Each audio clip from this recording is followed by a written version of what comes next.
So jana tulifanya video na tukawa tunaelezea watu kwamba kama mtu angefanya investment yake kwenye coin ya Ink kuanzia kipindi inachoanza, then ange expect kupata almost 8 times uh, the return ya investment yake, kwamba kwa chochote kile ambacho angekuwa ameinvest, then yeye angekuwa amepata 8 times 8x kwa chochote kile ambacho alikuwa ameweka.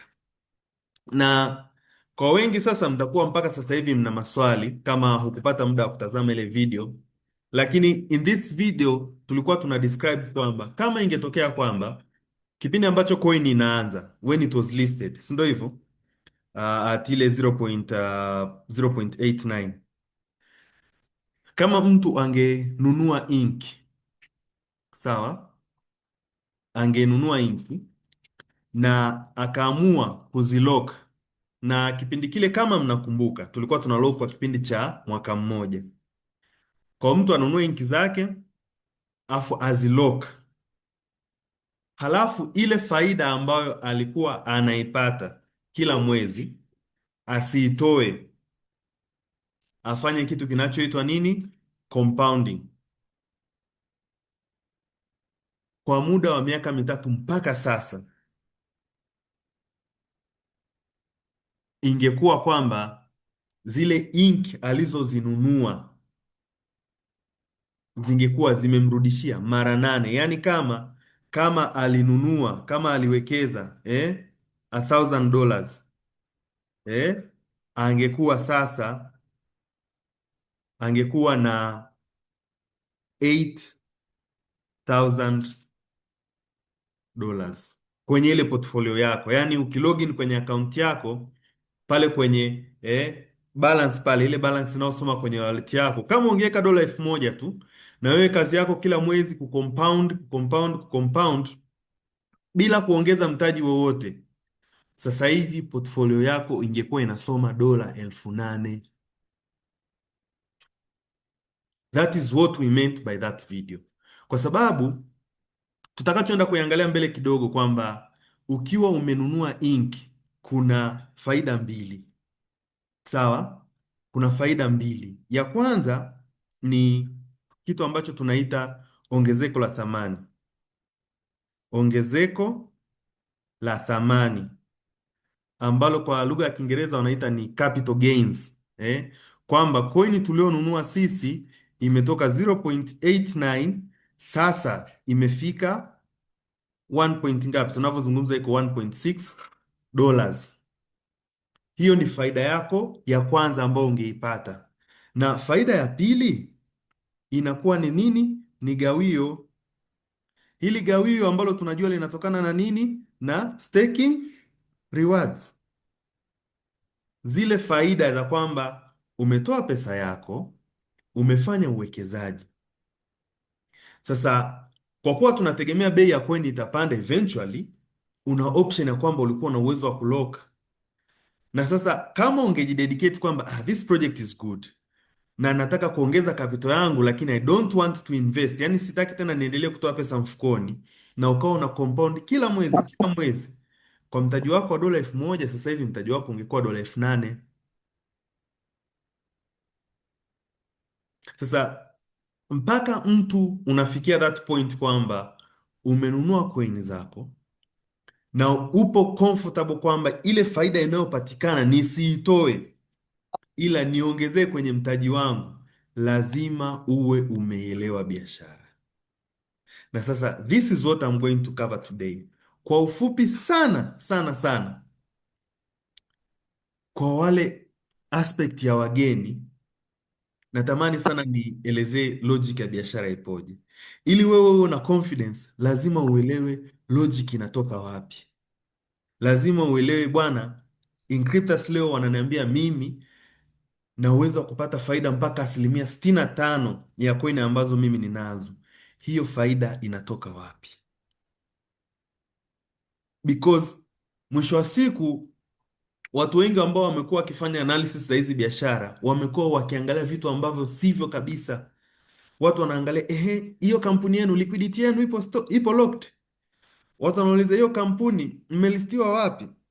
Hiyo kampuni uh, yani wanauliza maswali ambayo hayahitaji wewe kuwa na confidence ya kufanya uwekezaji.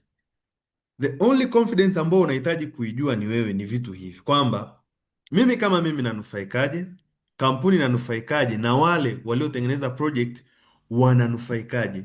Kwa hivi vitu vikisha balance, then you can be confident in doing your investments.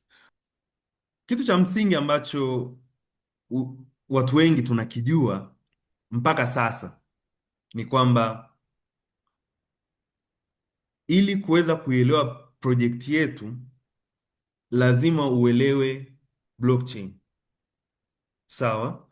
Um, blockchain. Sasa when it comes to us, blockchain kwetu sisi ni ile fundamental technology, yaani ile teknolojia ya msingi ambayo Inkryptus imekuja kujengwa juu yake. Blockchain ndio msingi wa biashara. Sasa there are so many reasons why mtu atataka kujenga project yake kwenye blockchain, lakini kwangu mimi the main reason ambao mimi huwaga naisemaga each and every day ni kwamba blockchain ililetwa kuongeza accessibility. Okay?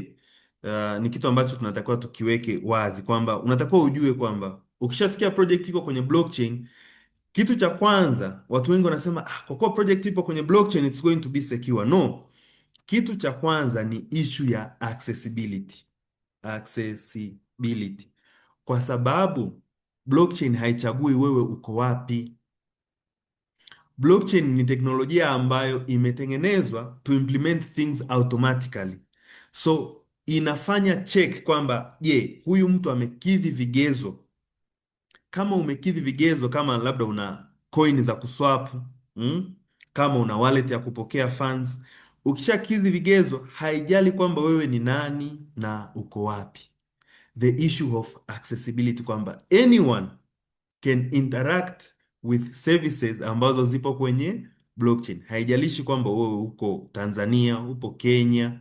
That's why unaona kwenye Zooms zetu na kwenye investment firm yetu we have people from all over the world. Tofauti na kama mimi leo nataka kufanya uwekezaji kwenye makampuni ya Tanzania, lazima nipate leseni ya uwekezaji, lazima nifanye a lot of things. Lakini huku the other way around ni kwamba it's accessible to anyone. Kwa hiyo blockchain ndio ile teknolojia ya msingi, imeimprove accessibility. Lakini kama teknolojia ya msingi haijaletwa kubadilisha how any specific project would work in terms of the business logic. In terms of implementation, sasa kuna vitu vile naomba tuvitofautishe hapa, kwamba kwenye biashara yoyote iwe imejengwa kwenye blockchain au imejengwa kwenye ulimwengu wa kawaida, kuna vitu viwili. Cha kwanza ni logic, business logic. Sawa? Jinsi gani biashara inavyofanya kazi, faida inatokana na nini, all that stuff. Halafu kitu cha pili kuna implementation. Sasa blockchain ilichokuja kufanya ni kubadili implementation, how the business is done. Haijaja kubadilisha business logic. Yaani kama unafanya kilimo ili wewe uweze kupata faida, it means ile pesa ambayo wewe umeinvest kwenye kilimo, kununua pembejeo, kukodi shamba, all that stuff, inatakiwa iwe ndogo kuliko pesa ambayo utaipata ukifanya nini? Mauzo. That is the business logic. Lakini sasa implementation hapa utaamua wewe utalima nyanya, utalima vitunguu, utalima mahindi. You get the point. Lakini ili kupata faida, it's either uuze, I mean bei ya kuuzia iwe kubwa kuliko cost, ambazo umeimplement, au kama unafanya ulanguzi, basi bei ulionunulia iwe ndogo kuliko bei uliouzia. Huu mfano ndo unatakiwa uubebe kwenye aspect zote za blockchain, kwamba whenever unafanya analysis lazima uelewe kwamba kuna vitu viwili. Kuna business logic, jinsi gani biashara inafanyika, na ile implementation. Blockchain imekuja kubadili implementation, kwamba huku tutatumia smart contracts, a lot of things zinakuwa automated, na zile pillars tatu za blockchain ambazo ni security, transparency na decentralization zina apply to all aspects of the project. Lakini in terms of logic, ili wewe upate faida kama mwekezaji wa coin au token, sawa, lazima in terms of capital gains, bei ambayo utakuja kuuzia coin lazima iwe juu kuliko bei ambayo wewe umenunulia. That's the logic. Faida haipo kwenye kununua cryptocurrency. Bwana, nunua coin hii utatajirika kununua. Faida utaipata kama bei ambayo wewe ulinunulia na bei ambayo unakuja wewe kuuzia inafanyeje? Inakuwa kubwa. Sasa tunapoizungumzia blockchain, moja ya implementation, sawa, ya hii idea concept ya blockchain ilikuwa ni kitu kinachoitwa crypto. Zilianza kuitwa cryptocurrencies, sasa hivi ni crypto assets, na uzuri sasa hivi tuna clear taxonomy. Taxonomy kwa wale ambao wataalamu wanajua ni utoaji wa majina. I don't know, something like that. Mimi sijasoma sana literature. But crypto sasa hivi ni just a programmable asset ambayo ina exist kwenye blockchain. Sawa? A programmable token ambayo ina exist kwenye blockchain. Kwa hiyo tunatumia ile teknolojia ya blockchain na tuna program some sort of a utility token, au some sort of a token ili kufikia lengo fulani. Sasa kutokana na uhitaji wetu tunaweza tukaiprogram ile token, sawa? Ngoja niandike kabisa, msisahau programmable token, sawa, iliyopo au iliyojengwa kwenye blockchain, sawa. Kwa mtu anatengeneza token yake, anaiprogram, ina run kwenye blockchain, inaweza sasa, hiyo crypto inaweza ikawa currency, inaweza ikawa currency kama USDT mfano, inaweza ikawa asset kama inki, inaweza ikawa nini tunaitaga governance token, au governance token ni kama nini, kipigia kitambulisho sijui cha kupigia kura, au token ya kupigia kura. Governance, umeona? Governance token kama nini? Let's say tutumie cake au Arbitrum. Sasa kitu cha msingi ni cha kuelewa ni kwamba it's a programmable token, it's a programmable unit, si ndio hivyo? Lakini cryptocurrency moja inaweza ikasave au ikavaa kofia tofauti kutokana na itakavyotumika. Kuna ile primary goal of creation, lakini limit kwamba wewe bwana, wewe utakuwa ni asset tu, kwamba ukimiliki ni kama mtu aliyemiliki hisa. Hapana, inaweza ikawa ni asset lakini mkatumiana, si ndivyo? Inaweza ikawa ni asset lakini ikawa ni governance token, kwamba tunataka kufanya implementation fulani kwenye project yetu. Hebu tuwasikilize wadau wanasemaje, kwa kuwa mfumo wetu ni decentralized. Kwa watu wenye coin husika wakaenda wakapiga kura, na inaweza ikawa ni asset na ikawa ni nini, yield generating token. Kwa hiyo ni kuelewa kwamba so kila crypto ni pesa, so kila crypto ni asset, lakini at the same time crypto moja inaweza ikavaa kofia tofauti, kwamba ikafanya hichi, lakini unakuta kuna ile primary role kwamba mimi naweza nikawa charity, sawa, ila naweza pia nikawa baba mdogo, kutokana na where I'm referenced to. Kwa hiyo it is also the same thing. Kwa hiyo usifikirie crypto kwamba hizi ni pesa tu, ni currencies tu. Ah. Lazima ujue ile crypto nyuma yake inatengenezwa nini na inafanyaje kazi. At the end of the day, mwisho wa siku ni kwamba tutafanya analysis, lakini ili kupata pesa lazima tununue crypto. Kwa hiyo ukishajua blockchain ni nini, umeshajua cryptocurrency ni nini, zinafanyaje kazi in all its depth, pesa utakayotoa wewe kwenda kufanya investment ni kwenye kununua crypto. Sawa? Sasa inavyokuja kwenye the whole aspect ya kununua, lazima ufanye upembuzi yakinifu wa crypto ambayo unainunua. Sawa? Lazima ufanye uchunguzi wa crypto ambayo wewe unainunua. Okay. Tuweke kichwa cha habari upembuzi yakinifu wa crypto. Sasa mimi kitu ambacho napendaga kufanya ni kugawanya upembuzi wangu au ile digging down au analysis yangu kwenye makundi makubwa mawili, ili mtu asichanganyikiwe. Makundi makubwa haya mawili, tunaangalia vitu viwili kabla ya kununua crypto. Cha kwanza tunaangaliaga ile project iliyopo nyuma, hivyo hivyo, iliyopo nyuma ya crypto husika.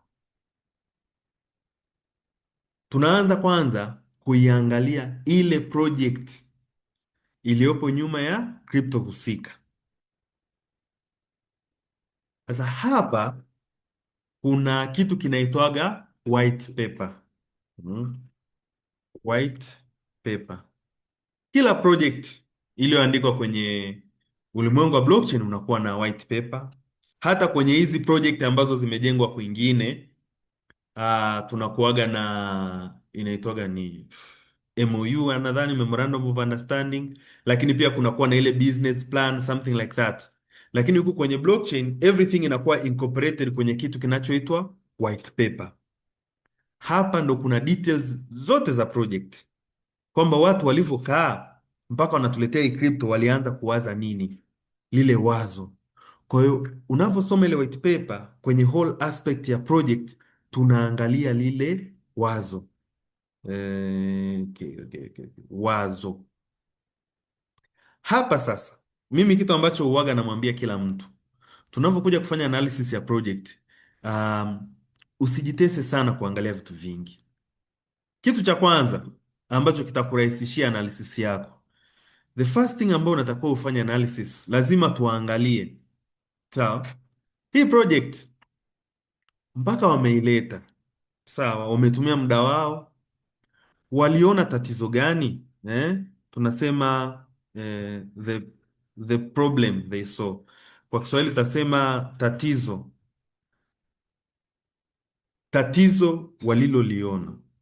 waliloliona, kwamba wao walivyokaa waliona tatizo gani? Sawa. Ukiangalia project kama Ethereum kwa mfano, kulikuwa tayari kuna blockchains karibia 10 ambazo ni predominant ambazo watu walikuwa wanazitumia, lakini wao walivyokaa wakaona, bwana, hizi blockchain zinakosa logic, si ndivyo? Kwamba blockchain zipo zinafanya kazi vizuri, lakini zinachokosa ni nini? Ni logic. Kwamba the only thing, kitu pekee ambacho watu walikuwa wanaweza kufanya by then ilikuwa ni kutuma, kupokea na kukaa na cryptocurrencies, sawa. Kwa hiyo Ethereum wakaona kwamba there is so much potential kwenye teknolojia hii yetu ya blockchain ambayo haya makampuni yaliyopita kabla yetu hayajaona. Kwa walivyoona tatizo wakaja na solution yao. Kwa hiyo tumeangalia tatizo, unachofuata kuangalia ni nini? Ni suluhisho, nadhani kama sikosei, suluhisho lao. What was their solution? Baada ya kuliona tatizo, wakapropose hili tatizo tulitatue vipi. Hicho ni kitu cha pili ambacho unaangalia kwenye whole aspect ya project, kwamba kuna tatizo na sisi tumeleta suluhisho letu. Sasa kitu cha kubeba ni kwamba tatizo moja linaweza likawa na solutions mbili tofauti. One problem can have different solutions. Kwa hiyo kutegemeana na jinsi ambavyo watu watataka shida zao ziwe solved, ndio watafata solution. Sasa it means kwamba kama hilo tatizo litaendelea kuwepo, watu watahitaji suluhisho. It means now wewe kama mmiliki wa project na wewe kama mmiliki wa crypto husika utakuwa unapata manufaa, na hivi vitu viwili ndio vitu ambavyo vinaleta kitu kinachoitwa organic demand of the project. Ngoja niweke kabisa hapa, organic demand of the project, kwamba hivi vitu viwili vikishakaa vizuri, tatizo pamoja na suluhisho, manake wapo watu ulimwenguni ambao wananunua Ethereum sio kwa sababu wanataka ipande bei, kwa sababu wanataka kudeploy smart contracts, wanataka labda kulipa gas fees za kudeploy smart contracts au kuinteract na zile smart contracts. Yeye hajali, yani yeye hata Ethereum ikiwa dola milioni moja, yeye hajali, yeye atanunua Ethereum ili afanye kazi kwenye blockchain ya Ethereum. Na ukishaelewa hicho kitu, unakuwa very keen kwenye kuanalyze project zako kwamba hawa wana tatizo gani, wana solution gani? Kumbe manake kama hili tatizo ni endelevu, basi watakuwepo watu ambao watakuwa wakinunua coin sio kwa sababu wanategemea ipande bei, kwa sababu wanataka kufanya kitu fulani kwenye project husika. Na hichi kiliniletea kuongeza kipengele cha tatu cha kwamba sawa, tuna tatizo, tuna suluhisho, basi hakikisha coin inatumika kama sehemu ya suluhisho.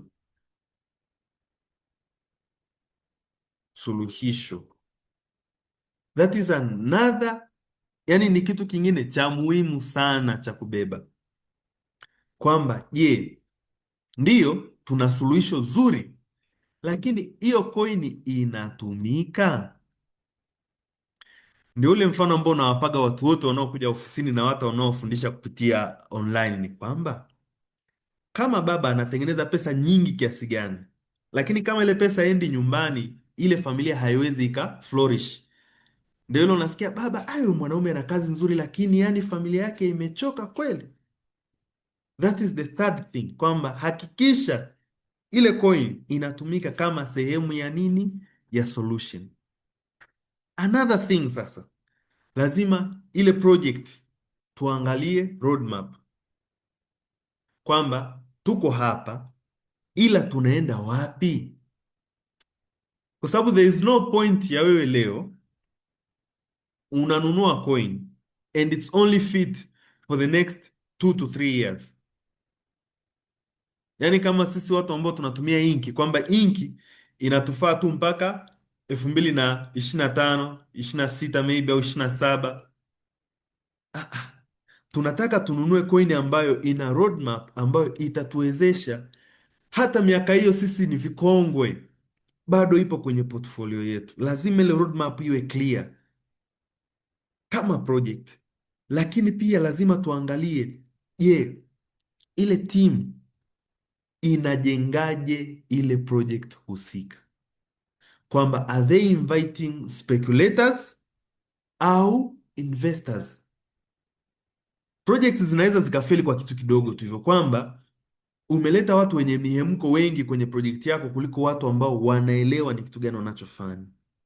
Ukiwa na investor ambaye anajua hii coin nikikaa nayo for the next 10 years itanipa returns nzuri na anaweza kuifanyia staking, people get more confident na utaona project inakuwa. Kwa hiyo kwenye whole aspect ya project tuna vitu vitano vya kuangalia: tatizo, suluhisho, coin inavyotumika, roadmap ya tunapoenda na team. Ukishafanya hivi vyote utajua kabisa hapa organic demand inatoka wapi, engagement inatokana na nini, hivyo vitu vinavyo keep the project alive lazima uvichambue na uvione. Kitu cha kwanza kama nilivyosema ni nini? Tumeshaiangalia project, tumeshaianalyze ile project. Kitu cha pili tunakuja sasa kufanya nini? Tunaangalia ile sasa crypto husika, sawa. Tunakuja kuiangalia ile cryptocurrency husika. Ndiyo, project ni nzuri kweli. Hapa ni masuala ya hesabati. Hapa ni hisabati tu, kwamba hapa kwenye coin husika huwaga tunaangalia tokenomics, na tokenomics tunaangalia mgawanyo, sawa, wa token. Tumeshafanya analysis ya project yetu, tunakuja sasa kuiangalia ile coin yenyewe sasa, ambayo ametuletea bwana coin yetu. Sasa project yetu ni nzuri hii hapa, lakini sasa kwenye hii project tuna hii hapa coin yetu. Hapa kwenye mgawanyo wa token lazima tunaangalia vitu kama maximum supply, mm. Tunaangalia issue za minting, minting imekaaje, distribution imekaaje, distribution imekaaje. Hapa sasa ndo unakutana na project nzuri ila inakuwa ni mbaya. Yaani hivyo vitu vipo sana. Project ni nzuri ila coin ni mbaya.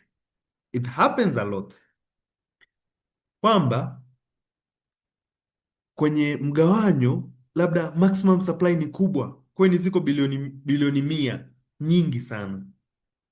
Haya, walianzaje kuingiza coin kwenye mzunguko? Kuna coins nyingine zinafanyaga kitu kinaitwaga airdrop.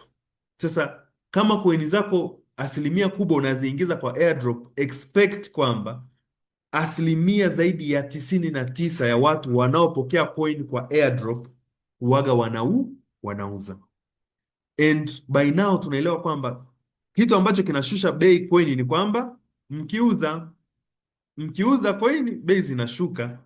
Kwa kama kampuni ni nzuri lakini ikaamua kufanya airdrop ya coin nyingi, what is expected to happen ni kwamba watu wakishapewa yale macoin ya bure wanafanyaje? Watayauza. Distribution imekaaje? Coin mmeingiza chache, ndio. Hizo zilizobaki mnaziingizaje? Sasa hapo lazima kidogo unakuwa technical, ni kitu ambacho inabidi kidogo unajifunza kuelewa supply dynamics zipoje, demand zipoje. Na ukishafanya hivyo vitu viwili, ukaangalia coin, ukaangalia project, that's when sasa wewe utakuja kuamua sasa ni invest kwenye coin A badala ya coin B kwa sababu ya 1, 2, 3. The only reason ya wewe kuinvest sio kwa sababu coin ina jina zuri, kwa sababu mtu amekwambia kwamba hii coin itapanda thamani. Lazima wewe binafsi ufanye analysis ya kwamba kutokana na 1, 2, 3 I think coin A itaperform kuliko coin B, and that's it. Unakuwa umemaliza. Hapo ndo nakwenda kumalizia session yangu, kwa sababu we have analyzed everything na tumefika kwenye conclusion sasa, based on what we know. Sawa, kutokana na hapa tulipo sasa hivi, kwa nini sisi kama Diena Academy na community yetu yote tuliwaambia jamani, project nzuri ya kuinvest kwa sasa ni project ya Inkryptus. Now tunaenda kuizungumzia Inkryptus kwa ufupi tu, kwa ufupi sana, kwa ufupi tu. Kwanza tunapozungumzia Inkryptus, sawa, lazima ujue tunarudi kwenye zile principles zetu. Vitu viwili tunaangalia, tutaanza kuiangalia project halafu tutaiangalia nini coin.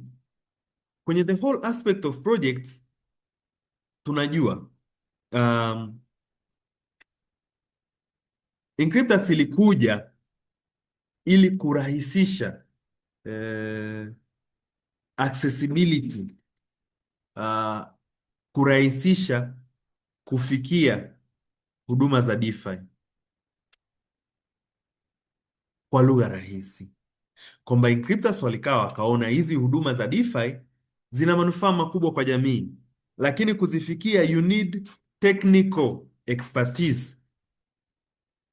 Kwa Inkryptus wakakaa pale katikati, wakarahisisha ile interface kwamba wewe unaingia tu pale, una login, unaangalia, unabonyeza tu harvest, unaangalia, unabonyeza tu stake, unabonyeza max, unabonyeza mishale. Hicho ndio Inkryptus ambacho imeleta.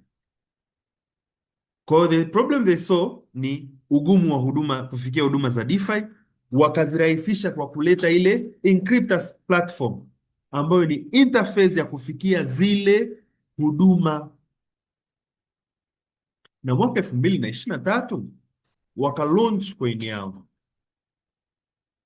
ambayo inaitwa Ink, ambayo pia unaweza ukaitumia within the platform ya nini, ya Inkryptus. Kwa ukija kuangalia the whole aspect ya jinsi gani team inalenga kujenga project ya Inkryptus, umeona approach ya project ya Inkryptus imekuwa ni elimu kwanza. Hakuna mtu ambaye atakuwa kwenye hii Zoom call ataambiwa bwana, sikiliza, weka milioni 5 baada ya miezi mitatu. No, unaelezewa biashara ipo hivi. Kwa wewe sasa ndo unakaa hii biashara, niweke laki, niweke milioni, inatokana na wewe jinsi ambavyo unakuwa umeelewa biashara. That's the whole point. Na roadmap ni kwamba unaona hatua ambayo Inkryptus inapiga siku baada ya siku, siku baada ya siku, kwamba the end goal ni kuhakikisha kwamba tunakuwa na mfumo ambao unaongeza accessibility ya watu kufikia huduma ambazo zimejengwa kwenye blockchain bila kuhitaji ile technical expertise. Yaani kwamba mtu yoyote ambaye leo anaweza kutumia communicating device kama simu anaweza kutumia wallet ya Inkryptus kuinteract na blockchain directly. Sasa ukishaelewa vitu kama hivyo, unakuja kuona kabisa kwamba this is a very good project, na as long as watu wanahitaji kurahisishiwa access ya huduma za decentralized finance, watahitaji wallet ya Inkryptus. And the good thing is that coin ilikuja 2023, lakini since 2020 watu wamekuwa wakitumia Inkryptus, kwa sababu huduma ambazo zipo Inkryptus haziko restricted tu kwa coin yake. Utatumia USDT, utastake Cake, utastake Biswap, all of those stuff. Kwa project kama project, it's a very solid project, na kuinvite baada ya session hii nenda kwenye www.inkryptus.com/whitepaper au kwenye tab ya resources uende ukasome white paper ya Inkryptus kwamba wao wana lengo la kufanya kitu gani. Nadhani hicho ni kitu ambacho kitakupa wewe kama mwekezaji confidence ya kuinvest kwenye hii project. Ukisoma white paper ukaielewa, then unakuwa na ile point ya kusema kwamba kutokana na nilichokisoma na nilichokishuhudia so far, I think this is a good project. Sio wewe kutoa pesa yako na kuwekeza kwa sababu umemsikia Charity na unamwamini Charity basi ukaja ukainvest in Inkryptus. Wewe binafsi elewa kwanza project. Yani that is the only thing ambacho wewe kitakupa amani. Kwa sababu mfano ambao sipendagi kutumia, my common number sasa hivi ni namba ya Halotel. Sasa kama sasa hivi nipo Kenya haipatikani, what do you do? Umeniamini mimi, leo ndo nimekuintroduce ndio kwenye biashara, ila umeniamini mimi, hujaelewa biashara, unanipigia sipatikani, unakosa usingizi while the business is there running. Sasa one thing ambacho nikizungumzie sasa, kwa sababu I remember tulikuwa na wageni, ni kwamba moja kati ya huduma ambayo ipo Inkryptus ni huduma inaitwa staking. Huduma nzuri sana, na staking ni huduma ambayo inamruhusu mmiliki wa crypto sawa, kulock, kufungia asset zake, sawa, kwa muda fulani, na atakuwa akipokea gawio, akipokea gawio, sawa. Tuseme kwenye mabano niweke kama nini, kama fixed deposit tuseme. Ina change kidogo, lakini ni kitu ambacho kinafanana, kwamba unanunua asset zako, tunategemea zitaongezeka thamani with time, si ndivyo? Kwamba it's a good project, itaongezeka valuation, na valuation ikiongezeka, basi bei ya coin itaongezeka. Ngoja niandike tusije tukasahau jamani, kwamba kinachofanya bei ya coin kupanda ni kwamba valuation inaongezeka,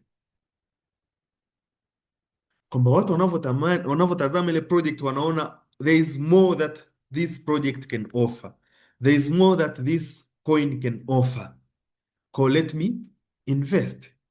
Kwa ile valuation inavyoongezeka, bei ya coin nayo inaongezeka with time. Kwa hiyo sasa tunavyo invest kwenye coin tukitegemea valuation iongezeke over time, unaweza zile coin zako ukazifungia kwenye staking contracts. Nategemea hii miaka 10 mbele iongezeke thamani, lakini ndani ya hii miaka 10 zile coin unaweza ukazifungia. Ukifungia ndo tunaita staking, na ukifanya staking unakuwa rewarded. Sasa faida, sawa, inatokana na moja, sawa, koini mpya; mbili, tozo za miamala, transaction fee, sawa. Lakini for today's sake nitazungumzia koini mpya tu, kwa sababu muda kidogo ushaenda. Kwenye faida, sawa, kutokana na koini mpya ni kwamba watu wanavyotengeneza project zao wanasema valuation ya hii project niweke ziwe coin kadhaa. Sasa twende moja kwa moja kwa Inkryptus. Kwa Inkryptus, Ink, si ndio hivyo?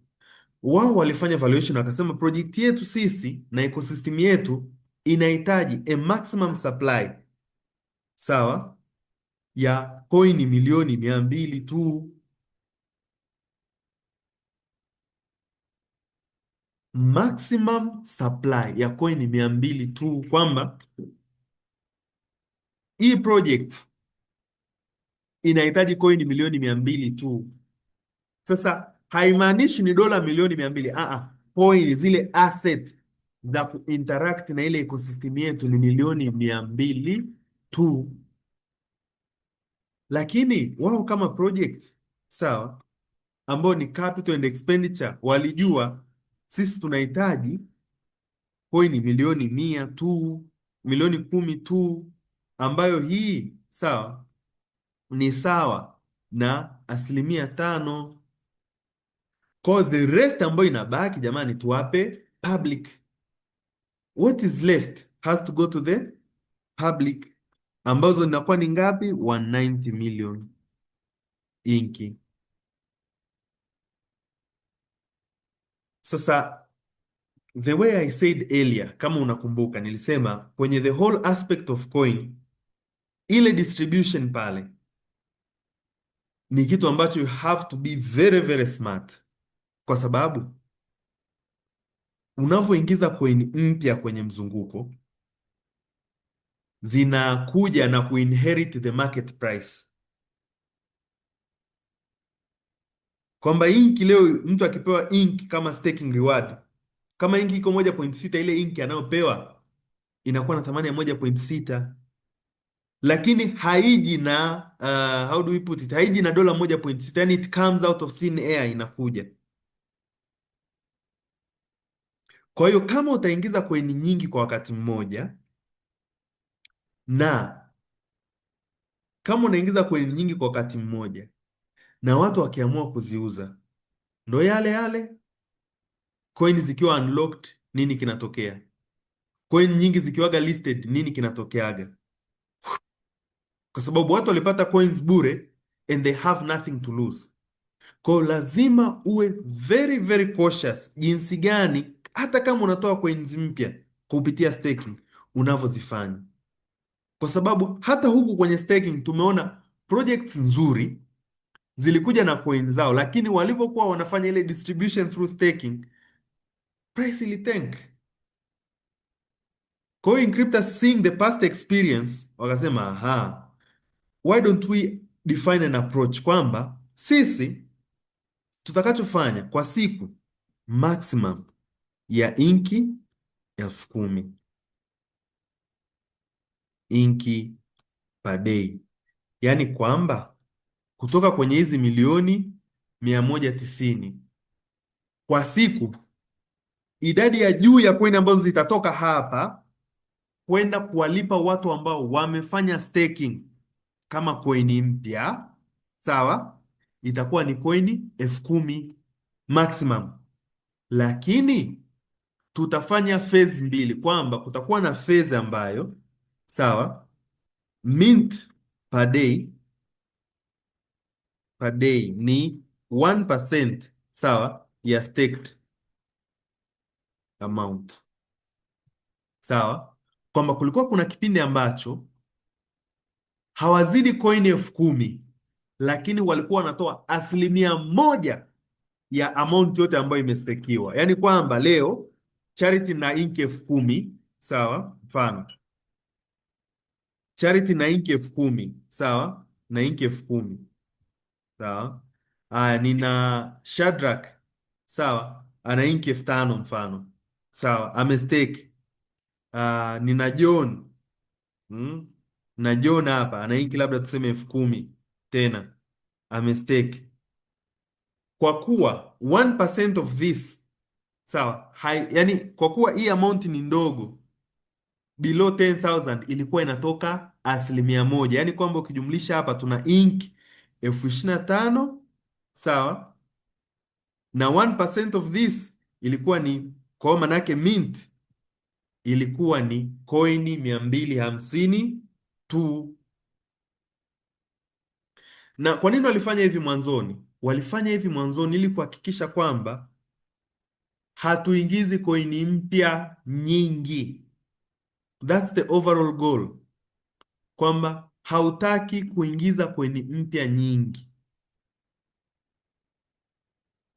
because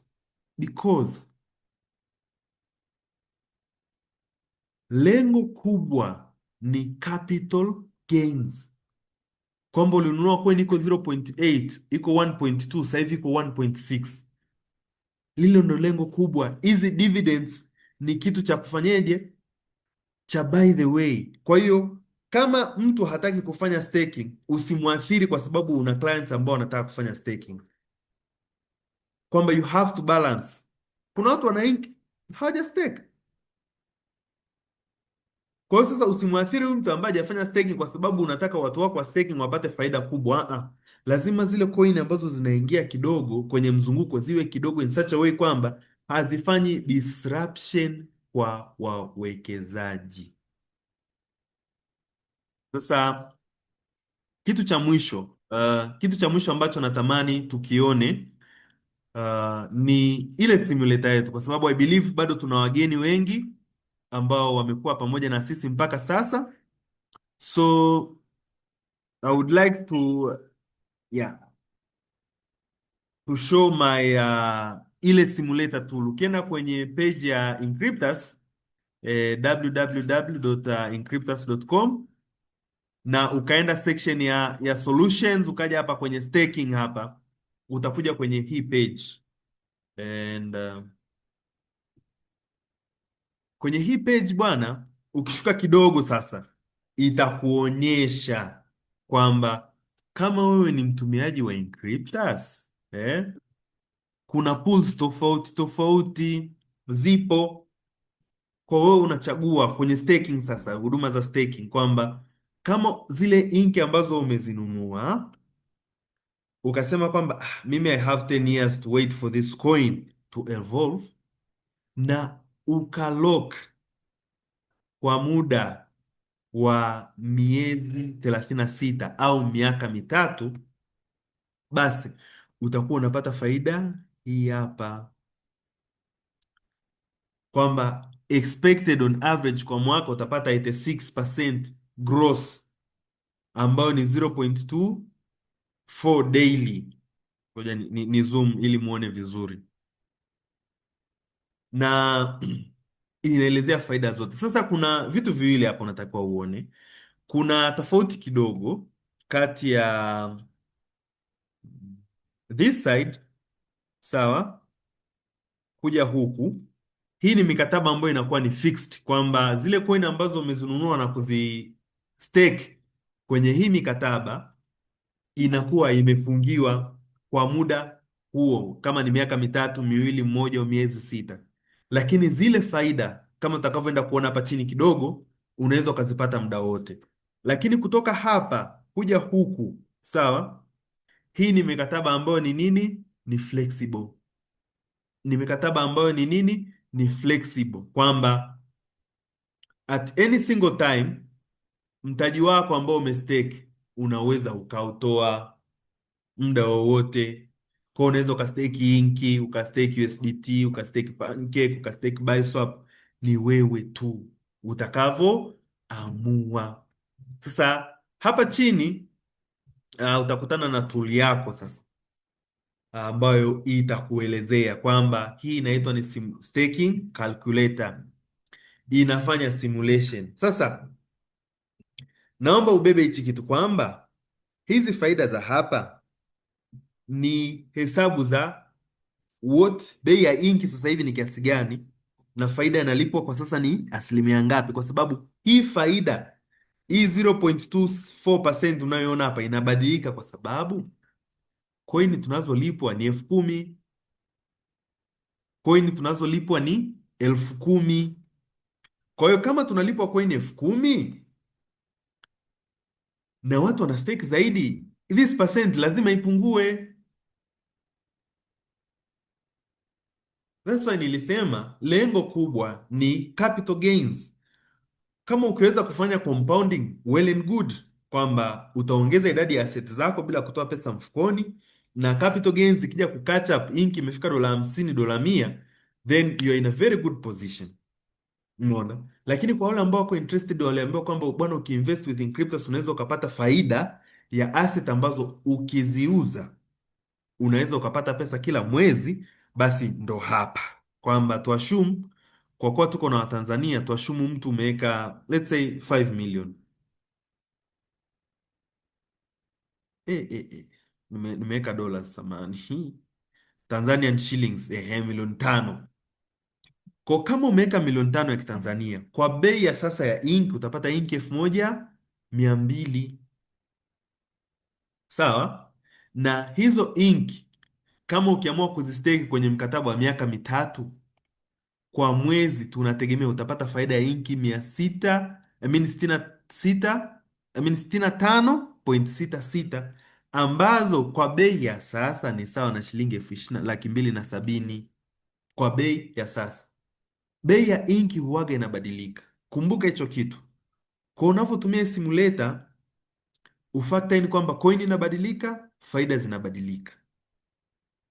Kwa hiyo kila mwezi unaweza ukapata mpaka coin 65.66 mpaka, so it can go below. Na hiyo faida inalipwa kila siku, kwamba daily utapata coin 2.91, utakatwa 0.7296, na wewe net utapata hichi kiasi. So why is this important? Ni kwa sababu unatakiwa uelewe kwamba Inkryptus haichukui inki zako na kwenda kuzifanyia biashara. Inki zako zinakuwa locked kwenye blockchain. Inkryptus wanakupa coin mpya zinazoingia kwenye mzunguko. Kwa hiyo ili wao wapate hela, they will charge you based on the service ambazo unazi access kupitia Encryptus.